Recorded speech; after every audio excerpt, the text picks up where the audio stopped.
The title of today's story is The Phone Call. Payphones have nearly become extinct in this day and age, gone the way of VHS tapes and keeping your dinner to yourself rather than sharing it via social media with thousands of others. So when you see one of these rare structures from a simpler past, most often worn away by the elements and stained with graffiti and dirty advertisements, you often think, bar homeless people checking for change or embarrassed men wanting a number for a busty escort uses these anymore. Don't forget to subscribe to our channel and give this video a thumbs up. Only 10% of viewers are currently subscribed, so don't miss out on future content. It was on my way home from finishing a shift at a very budget version of a KFC that I noticed one. I had taken that some route home most days for the last 3 years and never even registered it being there. But on a slightly colder than usual night in September, as a misty rain started to blur the vision of my glasses, there it was.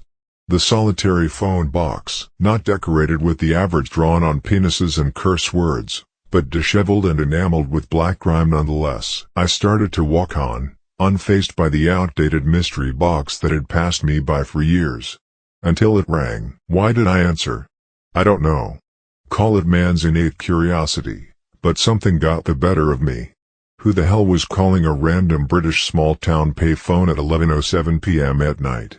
Was it one of those pre-recorded cold calls, likely?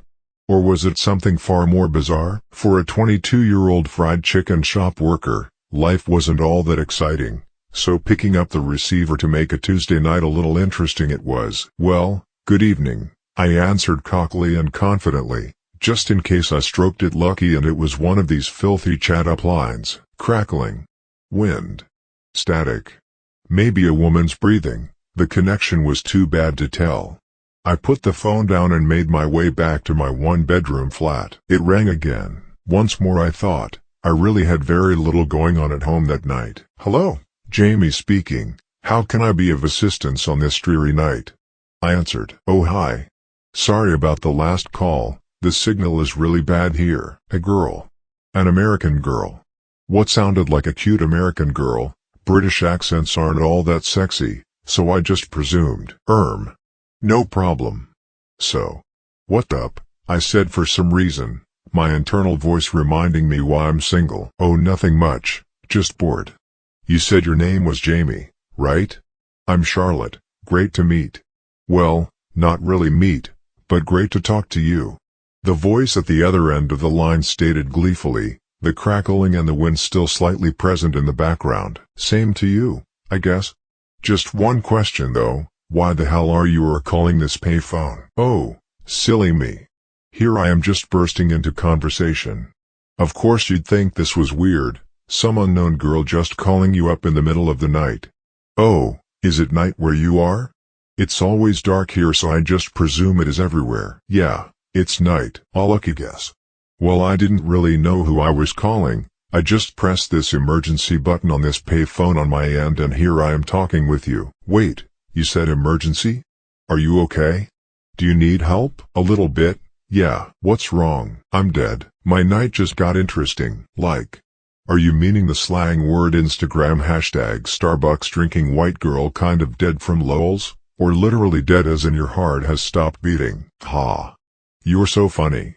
The second one. I am literally dead. I mean I'd rather have went with the what are you wearing line, but a conversation with a dead girl is better than no conversation at all. So I played along. So what does being dead feel like? I've got to be honest with you, it's not great. It's obviously a bit cold, but my skin doesn't feel like ice. It feels like concrete, she said, her voice lost its positivity. All my joints can move, but it feels like if I move too fast I'll start crumbling. It's also really hard to breathe. Like I can breathe, but every breath is so small and sharp that I'm never satisfied. It always feels like it needs to be deeper but my lungs just can't do it. Jesus. I was hoping for a bit of a joke answer, not an actual serious description. Anyway, how did you die? I slit my wrists in the bath, but I can't remember why I did it. I don't think I wanted to die. Okay. I am even more flaccid than when this conversation began. Thanks for making my night slightly intriguing, but Pornhub awaits me. No, you can't go. An anger now emanated from the receiver, which when I think about it should have been fear. And why is that? Because you can help me. And I can help you. What could I possibly get from a dead girl apart from a couple years in a mental hospital for necrophilia? I can give you a message. Don't you want to hear from that couple you ran over and left to die? A lump the size of a heavyweight boxer's fist filled my throat. The moisture from my tongue disappeared and the unnatural chill that first filled the phone box was replaced with a sauna level of nervous heat. Who the fuck is this? I managed to stutter. Don't be afraid. The dead just know things. They're here with me. They want you to know something. You fucking listen to me, you creepy little cunt.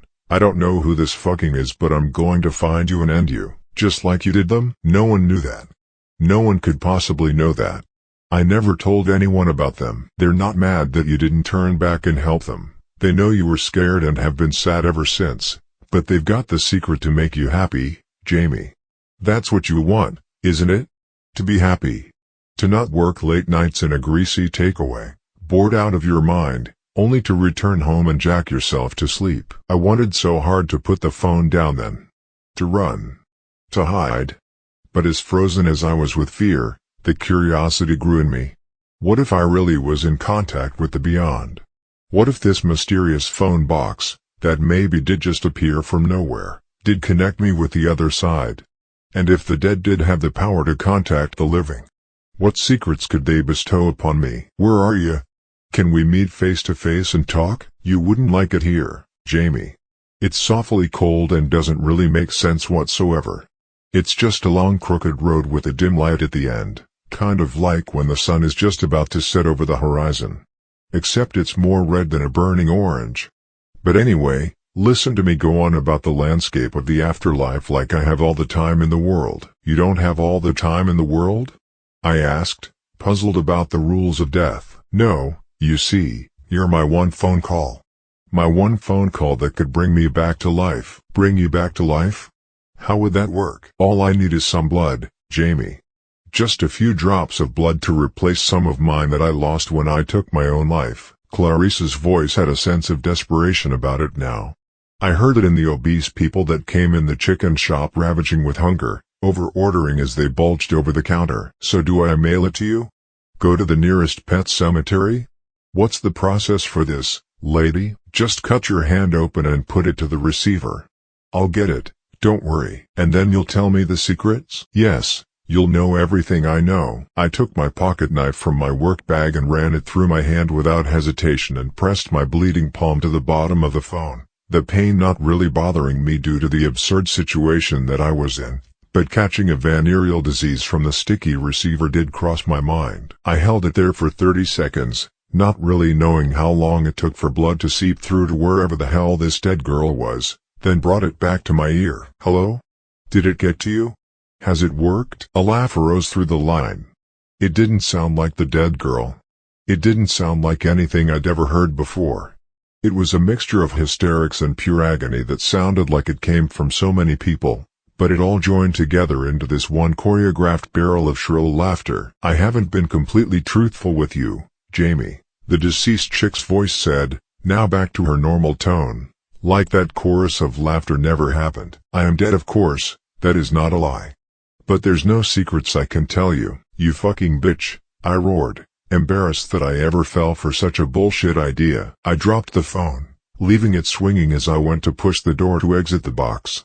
But it didn't budge. I put my shoulder into it, not caring if I smashed the glass in my efforts, but still nothing. I returned to the phone. What?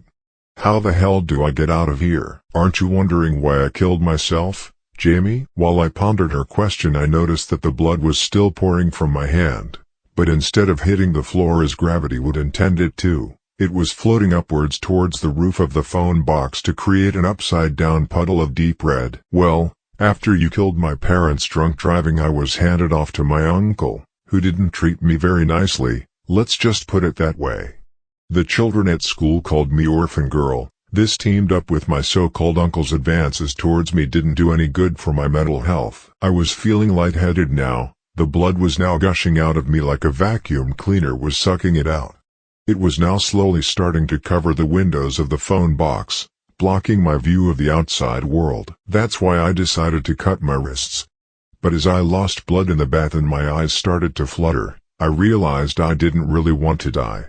Which is when my parents met me on the other side. They wanted me to live too, and they told me of a way I could live. The dead do really know things, Jamie. Oh, you're going to find it so interesting being dead, she exclaimed with a joy filling her voice. How? How can you live? I managed to whisper, my legs becoming weaker with every word I said. If I could find someone undeserving of life and willingly get them to offer blood to me to replace the blood that I lost, then I could return. My parents told me of you. How you knocked them over while you were blind drunk and left them to die while they were on vacation in your country. It was a tough call whether to bleed you or my rapist uncle dry, but I figured I could take care of him once I'm back in my body. Because if you've taught me anything, Jamie, it's easy to get away with murder. I fell to the floor, only just clinging onto the phone. Clarice's voice had now disappeared, replaced with that choir of deafening laughter from beyond the grave, singing me to sleep as my eyes began to shut for the last time, surrounded by my own blood which had now consumed the phone box completely. My breath got short. My skin felt hard. As I found the slightest strength to open my eyelids, I saw a dim glow of light that was neither the rising or setting of the sun, but of something morbid that filled my non-beating heart with a sinking lack of faith. I was dead. So here I am posting this story onto creepypasta from the other side on my iPhone, because who really answers the phone anymore? I'm glad I've got your attention. Because it's true, the dead do know things. And I know what you have done. I've gotten so lonely here on the dark road. But now that you've read this and I'm in your head, I can't wait for you to join me. After all, we deserve to be here. Be careful next time you cut yourself, because there's a chance it might not heal. See you real soon. Credit, Jamie Carson. Thank you for watching the story. Don't forget to subscribe and hit the notification bell so you never miss a new upload. If you're feeling brave enough, leave a comment and let us know which story was the most frightening for you. And if you have any horror stories of your own that you'd like to share, we'd love to hear them.